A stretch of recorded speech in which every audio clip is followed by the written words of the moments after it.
More bad news for the British economy. New official data indicating the government's debt almost tripled last month as it has struggled to keep energy prices low for Britons through subsidizing gas and electricity. The Office for National Statistics says the public sector net borrowing in December hit nearly £27.5 billion, up around £17 billion from a year before. That was the highest monthly debt figure in 2 decades. According to data, Prime Minister Rishi Sunak's energy support schemes for businesses and individuals added almost £7 billion to borrowing. Interest payments also soared to over £17 billion last month, almost double compared to the previous year. Britain's grappling with a cost of living crisis due to record high two-digit inflation. Energy prices have been skyrocketing since the beginning of the Russia-Ukraine war. Recently, the Bank of England took a series of aggressive interest rate hikes to cool the inflation, but that also ramped up the cost of state borrowing. Okay, to discuss the reasons for this and what's happening, I'm joined by Steve Keen. He's an economist and author in Amsterdam. Also with me is Robert Carter, our own correspondent in London. Good to see you both, gentlemen. So, Steve, if you allow me, I'll first go to Robert to get an update on what the situation is like, to have a better picture, and I'll come back to you with a couple of questions. Robert, go ahead. What's going on there? Well, obviously, people are still struggling here in the UK, and the government is under a tremendous amount of pressure in order to guide the country through what is one of the most difficult crisis-ridden economies that Britain has seen in quite some time. Obviously, there are many factors to consider. One is, of course, local domestic issues like people not being able to afford the cost of living increases, and also rising inflation. But also there is the conflict abroad in Ukraine, and Britain, of course, still has a very keen desire to keep that war going, to get involved heavily, and to send a lot of money, a lot of arms over there into a war which seems to have no end in near sight. So obviously there is a massive backlash to this, massive spending going abroad, and then of course Russia sanctioning Europe in return, and we're not getting the resources that we need, like energy resources, which has created new crises in its own right. Of course, the UK has massive debt problems. The government likes to pin most of the blame on this on the COVID pandemic era, but then fresh critics are coming out and saying, well, it was the government's decision to lock down the economy during that period. So what are you going to do now? Punish the British people, punish people in the public sector who have been working tirelessly to get Britain through that pandemic, like the NHS, for example, ambulance drivers, that type of thing. That is also putting the government under a lot of pressure. So going forward, we can expect to see a lot more strike action. The dispute between unions and the government shows no sign of ending anytime soon. So can the government get us through this economic crisis?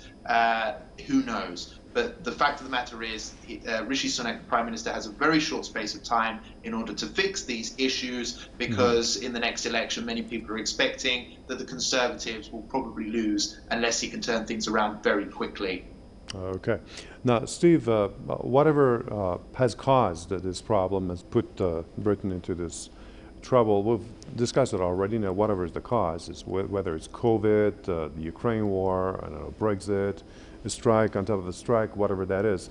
Now, is this the right thing that the government of Rishi Sunak could do? I mean, paying subsidies, and that is reportedly causing, as you know, state borrowing.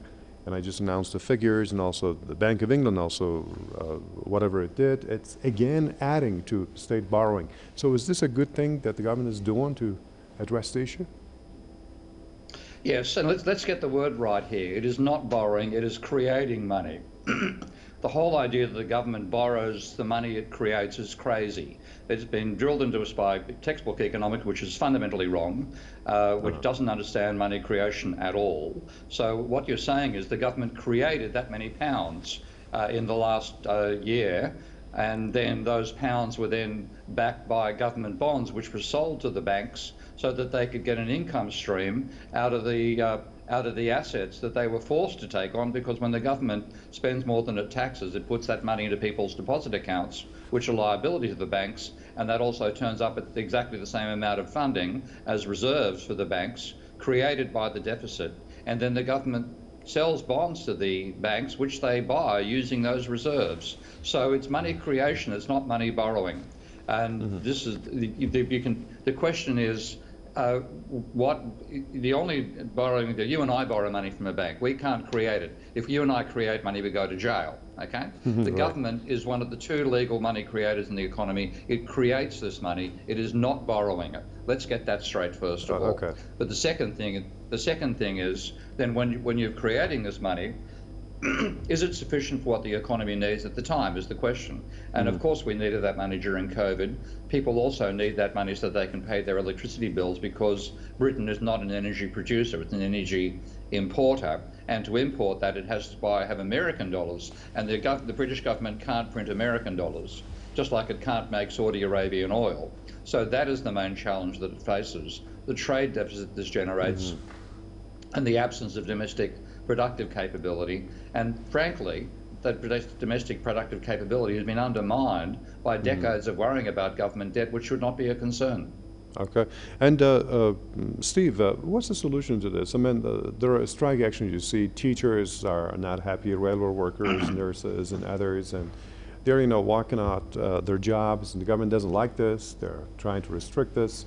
Now these people are asking for pay rise. Is the pay rise, even if the government gives them the amount they want, it's more than let's say 20%, 25%, does that solve the solution, or does the government need to do something else, maybe something more fundamental to address the issue?